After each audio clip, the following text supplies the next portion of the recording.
Aujourd'hui, avec le pasteur Joseph Prince. Êtes-vous prêt pour la parole? Merci Seigneur Jésus. Alors je veux aborder une question qui est sur mon cœur depuis un certain temps. Et je crois que le moment est arrivé. Et il y a quelques jours, nous avons eu une excellente réunion avec les responsables. Tous les responsables étaient là et nous avons eu un temps spécial de questions-réponses avec le pasteur Joseph Prince. Et à un moment donné, une de ces questions m'a fait sourire.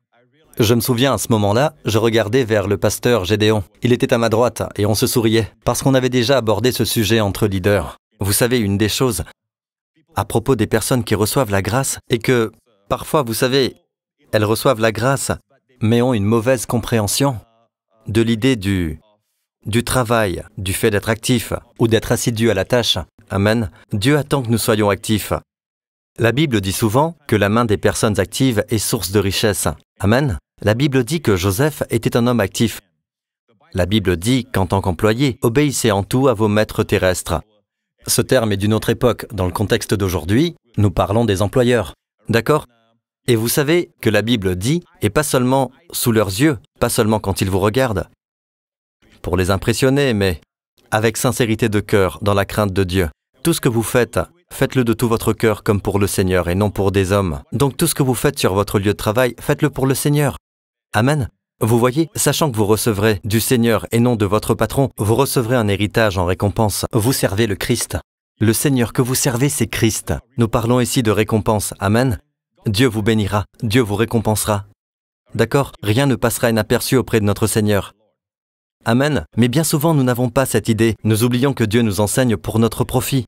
Dans Ésaïe 48, il est dit « Ainsi dit l'Éternel, ton Rédempteur ». Alors, il parle aux croyants, d'accord? Ton Rédempteur, le Saint d'Israël. Moi, je suis l'Éternel, ton Dieu, qui t'enseigne pour ton profit, qui te dirige dans le chemin par lequel tu dois marcher. Rappelez-vous de cela. Quand Dieu vous enseigne, il vous enseigne toujours pour votre profit. La Bible a été écrite pour votre réussite. Beaucoup d'entre nous aimeraient entendre une parole. Certains se disent « Pourquoi Dieu ne me parle pas ?» Ouvrez votre Bible, soyez à l'affût. Amen. Écoutez la parole, Dieu vous parlera. De même, quand vous écoutez un enseignement. Amen. S'il est rempli de la parole, Dieu vous parlera à travers elle. Vous entendrez cette parole qui dit « Voici le chemin, allez-y ». Quoi qu'il en soit, Dieu vous enseigne, d'accord? Par sa parole ou par son esprit. Et ce sont les deux principaux moyens. Il vous enseigne toujours pour votre profit. Quand Dieu vous enseigne pour votre profit, cela touche tous les domaines, dans votre vie familiale, dans votre vie sociale, dans votre santé, dans tous les domaines. Puis-je avoir un bon amen? D'accord? Alors Dieu vous enseigne pour votre profit dans tous les domaines. Comment le fait-il? À travers sa parole et par son esprit. D'accord? Venons-en à la question. Pasteur Prince, je crois au repos. Vous savez, nous remercions tous Dieu pour l'enseignement, mais nous n'avons pas appris à être dans le repos. Et le repos est puissant. Dites le repos est puissant. Et c'est vrai, amen, dans la cour extérieure du tabernacle de Moïse, la cour extérieure était chargée. Il y avait toutes sortes d'activités à l'extérieur. Mais quand il s'agit du Saint des Saints, un calme parfait. Aucune activité. De même, vous pouvez être occupé à l'extérieur, mais reposer à l'intérieur. Voilà ce que Dieu veut pour vous. Je n'ai jamais enseigné qu'il fallait ne rien faire. S'asseoir et se dire « Détends-toi, frérot ». Là, je suis bien détendu, maintenant j'entre dans son repos. Non, je l'ai dit à maintes reprises. Et voici la définition du repos. Souvenez-vous, j'ai partagé cela il y a de nombreuses années. Le Seigneur m'a dit, le repos est une activité orientée. Le repos n'est pas l'inactivité. Le repos est une activité orientée ou dirigée. Parfois, quand vous êtes assis et que vous vous sentez frustré, c'est le Seigneur qui vous dit « Lève-toi » et commence à faire quelque chose. Amen. Commencez par chercher un emploi. Et le premier principe est de toujours se souvenir que Dieu nous enseigne pour notre profit. Et comment fait-il cela?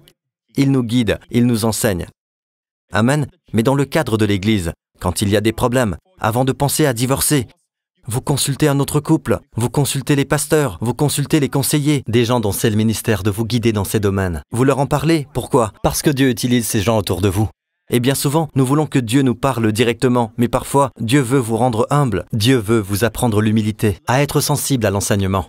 D'accord? Dans 1 Roi 3, juste après que Salomon ait demandé à Dieu la sagesse, dans le chapitre juste après, d'accord? Qui est le chapitre 4, car 4 vient après 3. Vous savez ce que j'ai trouvé dans le chapitre 4? Rien d'autre qu'un compte-rendu de ses ministres, dans son gouvernement. Et l'un d'eux est un ami. La Bible dit que c'est son ami, l'ami du roi. Il a même mis la priorité sur l'amitié. Amen. Et aussi parmi eux, plus d'un sont des personnes qui enregistrent. Il y en a même un parmi eux qui est un mémorateur pour rappeler au roi. Il y a des personnes qui notent tout ce qui se passe et ensuite ils le rappellent au roi. Et il y a des années, j'ai demandé au Seigneur, Salomon vient de recevoir la sagesse. Il est actuellement l'homme le plus sage qui n'ait jamais existé sur la planète Terre à cette époque. Bien sûr, Jésus est plus grand que Salomon, n'est-ce pas? Mais à cette époque, il est l'homme le plus sage. Pourtant, la première chose qu'il a faite a été de s'entourer de sages. Parce que la Bible dit, il l'a écrit dans Proverbes, celui qui marche en compagnie des sages devient sage. Et ce n'est pas tout, il s'est mis aussi dans une position où il lui rappelle. Vous voyez, plus vous êtes sage, et moins vous tenez les choses pour acquises. Vous vous entourez de personnes qui peuvent vous rappeler à l'ordre, qui peuvent vous guider dans votre vie. Vous avez compris jusqu'ici? Alors qu'est-ce qui en ferait une loi, pasteur, si je fais ça et que ça devienne une loi? J'ai peur d'être sous la loi. À juste titre, car nous ne sommes pas sous la loi, mais sous la grâce. Et Romains 6 dit, en effet, le péché n'aura pas de pouvoir sur vous, puisque vous n'êtes plus sous la loi, mais sous la grâce. Et nous avons défini la grâce comme un don de Dieu. La loi, c'est l'homme qui s'efforce. D'accord? En d'autres termes, la grâce pourvoit. La provision. La grâce et la provision sont synonymes. Amen. La grâce, c'est Dieu qui pourvoit. La loi, c'est Dieu qui exige. D'accord? Vous avez compris? Est-ce que ça vous aide? Quand j'exerce mes fonctions, quand je travaille, j'accomplis ces tâches tout en pensant que Dieu réclame cela de moi. Mais si je le fais par mes propres forces, ça, c'est une personne qui est sous la loi. Mais prenons la même situation. Je fais mon travail. Mais alors que je le fais, je sais que Dieu me donne la sagesse, que Dieu me donne du charisme, que Dieu me donne des illustrations et ce genre de choses. Dans mon cas, c'est l'enseignement. D'accord? Dieu pourvoit. Alors ce travail se transforme en repos. Maintenant, vous savez ce que signifie véritablement ne pas être sous la loi? L'apôtre Paul a écrit ceci dans Galates. Galates 5, verset 18, je crois. Si vous êtes conduits par l'Esprit, vous n'êtes pas sous la loi. Alors, n'ayez pas peur. Oh non, ça c'est être sous la loi. Non, êtes-vous conduit par l'Esprit. Quand vous faites quelque chose et que vous êtes conduit par l'Esprit, vous n'êtes pas sous la loi. D'accord? Si vous êtes conduit par l'Esprit, vous n'êtes pas sous la loi. Vous voyez, si je vous enseignais seulement à être conduit par l'Esprit, vous allez oublier la notion de responsabilité, parler aux gens, écouter les conseils des sages et tout cela. Je n'ai qu'à suivre l'Esprit. Voilà pourquoi il faut d'abord créer cette fondation. Il est important que vous compreniez cela. Mais à la fin de la journée, laissez-moi vous dire ceci. Dieu veut que chaque croyant soit conduit par l'Esprit. Comment le Seigneur nous conduit-il? Eh bien, la nuit de la Pâque, dans la chambre haute, Jésus a dit à ses disciples, « Je vous ai dit ces choses pendant que je demeure avec vous. Mais le Consolateur, l'Esprit Saint, le Paraclet, celui qui est à vos côtés pour vous aider, il viendra et vous enseignera toutes choses. » Montrez-leur le verset. Suivant. D'accord? Il va venir et vous enseignera toutes choses. Verset 26. Et vous rappellera tout ce que je vous ai dit. Dites toutes choses. Donc quoi que ce soit, je sais que certaines personnes ont limité cela à la Bible. Non, toute chose veut dire toute chose. Il vous enseignera toutes choses. Toutes choses. À être parent. Amen. Votre travail, votre carrière, votre vie sociale, peu importe ce que c'est, il va vous enseigner toutes choses. Et ensuite vous rappellera toutes choses, tout ce que Jésus vous a dit. Vous avez entendu ce que le Seigneur a dit, et ensuite il vous rappellera. Vous voyez, le Saint-Esprit rappelle, nous remet en mémoire. Amen. Êtes-vous avec moi jusqu'à présent? Cela nous amène à la chose suivante. Quelle que soit la crise dans laquelle vous vous trouvez, quelle que soit l'épreuve que vous traversez, quel que soit le besoin qui se présente à vous en ce moment, que faites-vous? Premièrement, demandez la sagesse de Dieu. Jacques 1. Si l'un de vous manque de sagesse, c'est le verset 5 ici. En fait, le passage précédent, le passage qui précède ce verset, commence avec les salutations et tout ça. Mais ensuite, il parle d'épreuves. Le contexte ici est donc les épreuves. Ne traversez pas une épreuve sans avoir demandé à Dieu la sagesse. Je veux dire, demandez aux personnes que vous connaissez. Avez-vous demandé à Dieu la sagesse? Ah oui, moi je n'ai pas demandé. Vous savez pourquoi? Parce que vous pensez que vous pouvez le gérer. Vous pensez que quelque chose va venir vous aider ou quoi que ce soit. Vous attendez dans le naturel que les choses s'arrangent. Voilà pourquoi vous n'avez pas demandé la sagesse de Dieu. Donc dans l'épreuve dans laquelle vous êtes, la première chose à faire, c'est de demander à Dieu la sagesse. Si l'un de vous manque de sagesse, qu'il la demande à Dieu, qui donne à tous, simplement et sans faire de reproches, et elle lui sera donnée. Regardez la nature de votre Père. La seule chose que le Seigneur veut que vous sachiez sur lui est qu'il vous donnera librement. Quand vous demanderez la sagesse, il ne vous réprimandera pas. Alors s'il vous plaît, honorez-le en lui demandant avec foi. Donc après avoir demandé à Dieu de vous donner la sagesse, dites « Père, donne-moi la sagesse à ce sujet, au nom de Jésus. » Et alors seulement, vous pouvez progresser. Amen. Vous n'avez pas les réponses en tête, mais vous aurez reçu la sagesse. Peut-être qu'elles ne sont pas encore parvenues à votre compréhension. Et ensuite, commencez à faire la prochaine étape. C'est là que le Saint-Esprit commence à vous conduire. D'accord? Mais après avoir demandé la sagesse, attendez-vous à ce que le Saint-Esprit vous conduise et vous guide. Et c'est pourquoi il faut retourner dans Jean. Jean 14. Nous voyons dans Jean 14, « Je vous laisse la paix ». Immédiatement après, il est fait mention du Saint-Esprit. Jésus mentionna le Saint-Esprit qui enseigne toutes choses. Il mentionna qu'il nous laisse la paix. Il y avait un garçon ici, il y a quelques dimanches de cela, qui a cité Jean 14, 27. Il avait mémorisé ce verset. Ah non, pas dans votre service, mais dans le deuxième. Mon fils est monté et a donné ce verset qu'il avait mémorisé. « Je vous laisse la paix, je vous donne ma paix ». Alors pourquoi Jésus a-t-il mentionné la paix immédiatement après avoir parlé du Saint-Esprit qui enseigne toutes choses? Car le Saint-Esprit enseigne sur la même longueur d'onde que la paix. Donc, quand vous faites quelque chose et que vous n'avez pas la paix, ne le faites pas. Vous êtes sur le point d'entreprendre une reconversion professionnelle. Et plus vous en parlez à votre femme, plus vous discutez. Bien sûr, il faut peser le pour et le contre. Vous savez, consultez vos leaders, consultez vos pasteurs, si vous le souhaitez. D'accord? Parlez juste des avantages et des inconvénients et tout ça. Ne dépendez pas seulement de vous-même. Discutez avec votre femme. Chérie, je t'en prie, arrête de me dire que tu ne sais pas pourquoi. Allez, donne-moi une raison logique. Je ne sais pas pourquoi. Les femmes sont plus intuitives. C'est pourquoi la femme traînait au milieu du jardin. Amen. Ce n'était pas le cas de l'homme. Elle était plus intuitive aux choses de l'esprit. C'est pourquoi elle a été la première à entendre la voix du malin. Amen. La voix du diable. Les femmes sont plus sensibles. Les femmes peuvent percevoir des choses sur les gens, bien avant que l'homme ne puisse le constater avec leur tête. Les femmes peuvent dire « Ah, lui, je ne le sens pas ». Et les hommes vont toujours dire « Ah, mais il ne faut pas juger les gens ». Vous leur demandez pourquoi et elles ne savent pas. Mais pour elles, il y a quelque chose qui cloche. Amen. Consultez votre femme. Écoutez, je vais vous dire ceci. Il y a un enseignement qui dit « Quand Dieu vous donne la paix, vous savez qu'elle vient de Dieu ». Maintenant, le fait est que vous êtes censé être toujours en paix. Je l'enseignerai de cette façon. Chaque fois qu'il n'y a pas de paix, si votre paix est affectée, alors écoutez. C'est le Seigneur qui vous conduit, qui vous parle. Car normalement, vous devriez être en paix. La paix est votre mode par défaut. En tant que croyant. Je vous laisse la paix. Vous avez la paix. Amen. Alors, comment savoir quand vous n'êtes pas sur la bonne voie? La paix est affectée. Écoutez quand votre paix est affectée. Lorsque vous faites quelque chose et que votre paix est affectée, ne le faites pas. Il y a des fois où je n'ai même pas faim, mais j'ai acheté quelque chose, d'accord? Je goûte et je me sens en paix en même temps. Bien sûr, je me fie à mon goût, Dieu m'a donné le goût. Je goûte et le goût est 50-50. Je ne sais pas si c'est une nourriture périmée ou autre chose, mais quelque chose en moi me dit « n'y touche pas ». Mais en même temps, je me dis « oh, ça m'a quand même coûté $5. » Ma façon de penser singapourienne prend le dessus. « Oh, quand même, c'est $5. » Le Seigneur dit « non, n'y touche pas ». Ainsi, Dieu nous conduit avec la paix. Ou alors, dans la pratique, c'est lorsque votre paix est affectée. Amen.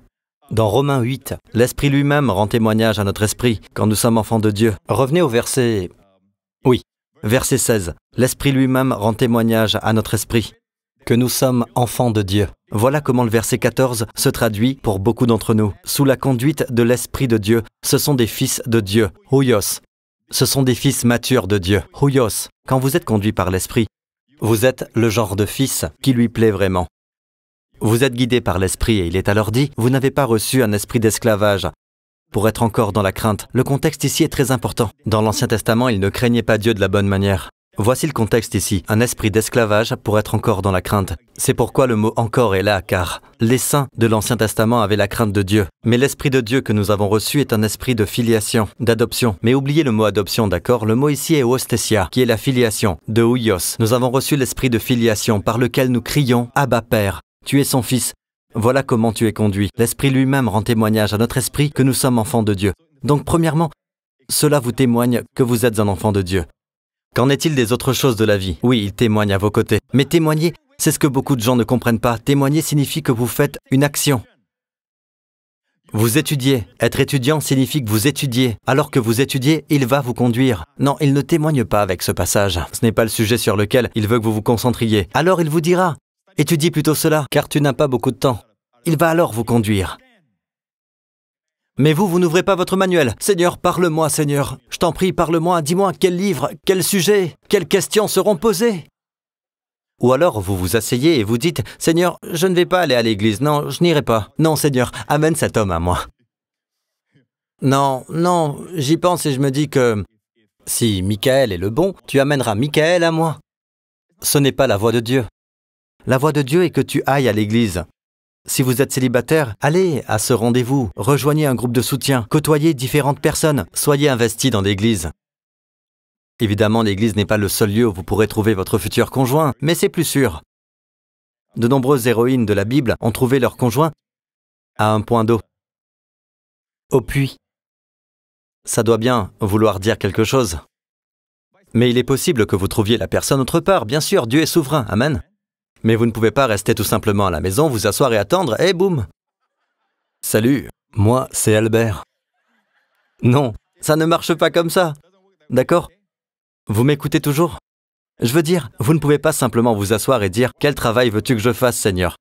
Quel travail? Donne-moi un travail, Seigneur. Donne-moi un job. Amen. Vous y allez et ensuite vous témoignez. Et vous allez à un entretien d'embauche. Il faut y être, se mettre en condition. Il faut observer l'environnement, ressentir les choses. À moins de faire quelque chose, comment peut-il rendre témoignage? À moins d'être en mouvement, vous faites quelque chose. À moins d'exécuter, comment peut-il rendre témoignage? Ce n'est que lorsque vous exécutez qu'il dit oui, il rend témoignage avec cela. S'il n'y a pas d'action, il n'y a rien à témoigner. Dieu dit, regarde, c'est ainsi que Dieu fait les choses. Je vais bientôt conclure. Comment est-ce que Dieu opère? Dieu se sert des gens. Dieu dit, je me suis choisi pour moi un roi parmi ses fils. J'aime ce passage. Dans 1 Samuel 16, le tout premier verset, « Je me suis choisi pour moi un roi parmi ses fils, les fils d'Isaïe. » Dieu n'a même pas mentionné son nom. Alors le prophète Samuel a dû partir à Bethléem, la ville de David où David se trouvait. Et il est allé dans la maison d'Isaïe. Tout ce qu'il avait était le nom d'Isaïe. Il ne connaissait pas les fils. Il avait 7 fils. Ils étaient tous des hommes de guerre.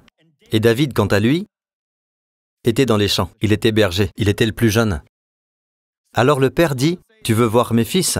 Il répond « Oui ». Alors un par un, ils défilent. Le premier était grand, basané et beau. Et Dieu dit, « Ce n'est pas le bon ». Il ne dit rien au père.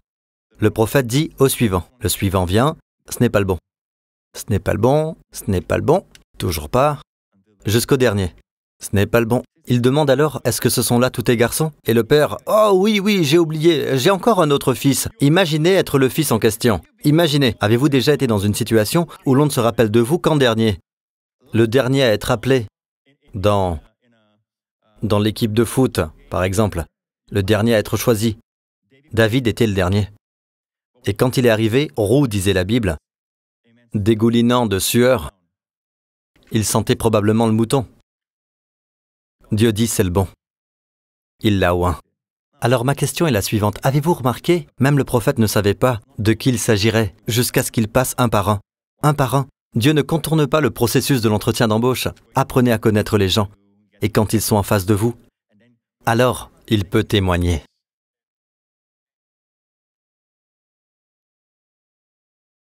Amen. Combien d'entre vous aiment recevoir une vision de la part du Seigneur, une vision qui se présente, et vous voyez des choses, n'est-ce pas? Vous aimez tous ça, non? Mais ne cherchez pas cela. Amen. Si vous cherchez après une vision, le diable peut vous tromper. Mais demandez à Dieu. Premièrement, demandez à Dieu la sagesse. Toujours demandez à Dieu la sagesse. Deuxièmement, demandez des conseils autour de vous. Amen. Discutez avec des personnes de confiance. Et troisièmement, pendant qu'ils discutent, vous pouvez sentir votre esprit. et faites la première action. Ne vous dites pas simplement « je vais m'asseoir et attendre ». Je suis assis depuis 6 mois et je ne sais toujours pas. Dois-je choisir le travail A ou le travail B? Quel travail choisir? Vous savez, cette université ou une autre? Bien sûr, dans ce cas, il y a une date à respecter pour soumettre votre décision. Non, allez-y. Choisissez une option, l'option A. Allez-y et dites « Seigneur, je t'ai demandé la sagesse ». Tout semble converger vers cette direction. Si je me trompe, dis-le-moi, Seigneur. Et alors que vous planifiez, que vous avancez, selon l'état de votre paix, elle peut baisser, mais si elle augmente, vous saurez que vous êtes sur la bonne voie. Et si cela s'avère nécessaire, après que vous ayez fait toutes ces choses, si Dieu a besoin de vous donner une vision, il vous donnera une vision. Mais ne cherchez pas à obtenir une vision en premier, jamais. Quand je parle de vision, je ne parle pas de vision extérieure. Vous voyez, je parle de la vision intérieure. Souvent, Dieu me donne une vision qui semble jaillir de l'intérieur, à l'œil de votre esprit. Vous pouvez le voir. Souvent, le don de l'esprit est la même chose pour moi aussi. D'accord? Avez-vous appris quelque chose? Il reste de nombreux domaines à couvrir, mais je prie que je vous ai dit ce que le Seigneur veut que je vous dise. Louons le Seigneur Jésus. À lui la gloire et tout l'honneur. Alléluia. Levez-vous. Rapidement, je voudrais prier pour ceux d'entre vous qui se disent « Je veux que Jésus soit mon Sauveur et mon Seigneur. » Je crois que Jésus est le seul qui puisse apporter le salut dans ma vie. Je suis perdu. J'ai besoin de Jésus. Et je veux être rempli de l'Esprit Saint. Et je veux que l'Esprit de Dieu me conduise et me guide. Eh bien, pour que Jésus puisse nous remplir de l'Esprit Saint, il nous faut naître de nouveau. Nous avons besoin d'être sauvés. Il vous faut naître de nouveau. Ceux qui naissent qu'une seule fois vont mourir 2 fois. Il y a une mort à venir dans les temps de feu, nous dit la Bible. Mais ceux qui naissent 2 fois, nés dans ce monde, de façon naturelle, et nés de façon spirituelle, ne peuvent mourir qu'une seule fois. Amen. Le salaire du péché, c'est la mort, mais le don gratuit de Dieu, c'est la vie éternelle en Jésus-Christ, notre Seigneur. Si vous vous reconnaissez, dites cette prière avec moi maintenant. Dites, Père Céleste, je crois que Jésus-Christ est le Fils de Dieu. Je crois qu'il est mort à la croix pour mes péchés. Il a été jugé à ma place, afin que je ne sois plus condamné. Pour tous mes péchés, le sang qu'il a versé, par son sang, tous mes péchés, passés, présents et futurs, sont pardonnés, payés. Merci, Père, d'avoir ressuscité Jésus d'entre les morts, afin que tous mes péchés soient effacés. Merci, Père. Jésus-Christ est mon Sauveur et mon Seigneur, au nom de Jésus. Et tout le peuple dit « Amen ». Louons le Seigneur, où que vous soyez, et vous dans cette salle, levez les mains. Père Céleste, je demande que tu enseignes à ton peuple. Je te demande, Père, au nom de Jésus, que tu aiguises leurs compétences et les rendes plus sensibles, Seigneur, au merveilleux Saint-Esprit qui est en eux. Père, que ce soit dans leur mariage, dans leur rôle de parents, dans leur vie sociale, dans leurs relations, dans leur travail, dans tous les domaines de leur vie. Conduis-les pour leur profit. Fais-les prospérer. Accorde-leur de réussir. Et Père, je te remercie, Seigneur. Je prie que tous ceux qui m'écoutent soient un trophée pour ta grâce. Les gens les verront et diront « Je veux ce qu'ils ont ». Ils vivent de façon naturelle, mais avec une touche tellement surnaturelle dans leur vie. Que ce soit le témoignage, Père, de tous ceux qui m'écoutent. Et Père Céleste, protège chacun d'entre eux et leur famille du mal, du danger, de tout mal qui pourrait surgir cette semaine, au nom de Jésus. Et tout le peuple dit « Amen ». Que Dieu vous bénisse. À très bientôt. Merci.